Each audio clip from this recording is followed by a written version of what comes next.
હાલ અમે દુબઈમાં આવેલા છે અને દુબઈમાં છેલ્લા 10 દિવસથી છીએ અને 10 દિવસથી અહીં આગળ રહ્યા છે। જ્યારે જવાના દિવસો આવ્યા છે ત્યારે દુબઈમાં અહીં આગળ ઈરાન દ્વારા જે પરિસ્થિતિ સર્જવામાં આવેલી છે અને જે દુબઈ ઉપર પરિસ્થિતિ સર્જીને બોમ્બ નાખવામાં આવેલા છે એનું કારણ એક જ છે, માત્ર અમેરિકા જોડેની દુશ્મની। અને દુબઈ એવું છે, યુએઈ એવું છે કે જેને કોઈ દુશ્મન નથી। આજે પહેલી વાર કોઈ દુશ્મનનો એટેક થયેલો જોવા મળે છે એના ઇતિહાસમાં, એટલે એ લોકો બહુ ભયભીત છે અને અહીંના લોકો બિલકુલ સલામતીવાળા છે અને શાંત છે અને ક્રાઇમ વગરનો એ વિસ્તાર છે। તો આ ક્રાઇમ વગરના વિસ્તારમાં પણ જ્યારે આવી રીતે આ ધડાકા થતા હોય તો ખૂબ ભયભીત છે। રોડ રસ્તા બિલકુલ શાંત થઈ ગયેલા છે અને અવકાશમાં અમે જ્યાં રહ્યા છીએ ત્યાં આજે વહેલી સવારે પણ ધડાકા સંભળાયા હતા।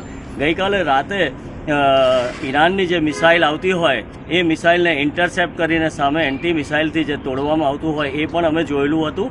અને હાલ પરિસ્થિતિ એવી છે કે દુબઈના એરપોર્ટ તમામ બંધ થઈ ગયેલા છે, ફ્લાઇટો બધી રદ થઈ ગઈ છે, બધા ઘરમાં ને ઘરમાં જ છે અને ભારત સરકારની કોઈ મદદ થાય અને બધા અહીંયા આગળ જે ફસાયેલા યાત્રીઓ છે, પર્યટકો છે, જેમને અત્યારે રહેવાની વ્યવસ્થા બીજી પણ કોઈ નથી, તો જલ્દીમાં લાવી શકાય એવી પ્રયાસો થાય એવી લોકોની ઈચ્છા છે અને જલ્દીમાં જલ્દી શાંતિ સર્જાય। અને યુઆઈના લોકોને તો ખાસ એવું છે કે આવું એમને કોઈ દિવસ જોયું નથી, તો આ ખૂબ ભયાનક સ્થિતિ છે અને આવી પરિસ્થિતિ ફરી ના સર્જાય એવી ઈચ્છા રાખે છે।